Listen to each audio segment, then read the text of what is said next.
Нашето тяло съдържа както човешки, така и бактериални клетки в съотношение 1:3. Това означава, че имаме 3 пъти повече бактериални, отколкото човешки клетки. Всички микроорганизми, които естествено обитават тялото ни, се наричат микробиота. Микробиотата има голям набор от допълнителни гени, който се нарича микробиом. Ние изучаваме гените на нашите бактерии чрез геномен анализ, за да идентифицираме пробиотичните им свойства, както и въздействието им върху модулирането на нашата микробиота.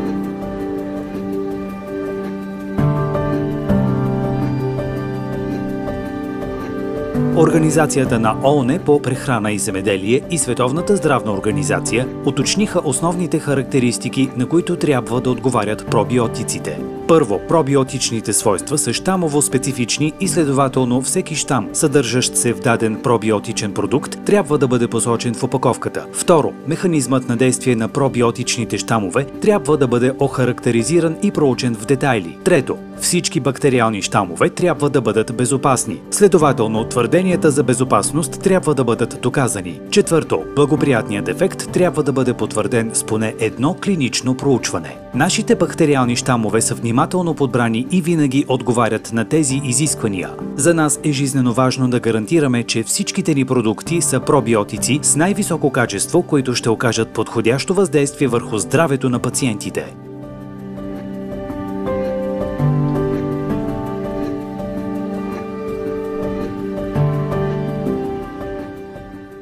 Друга концепция, която също искаме да разгледаме, е бактериалният щам. Както можете да видите на изображението, тези две кучета принадлежат към един и същи род и вид, но показват напълно различни характеристики. Същото се случва и с бактериалните щамове в рамките на един вид. Например, два щама Lactobacillus plantarum са от един и същи вид, но могат да имат различни свойства. Единият е добър в производството на кисело мляко, а другият демонстрира голямо производство на бактериоцини, но не и способност да произвежда кисело мляко. Ето защо е важно да се посочи кодът на всеки щам с дефинирани характеристики. Всички щамове в HBIOTA са правилно идентифицирани с буквено-цифров ограничаващ код, което гарантира, че крайният продукт съдържа пробиотици с добре проучени и установени свойства.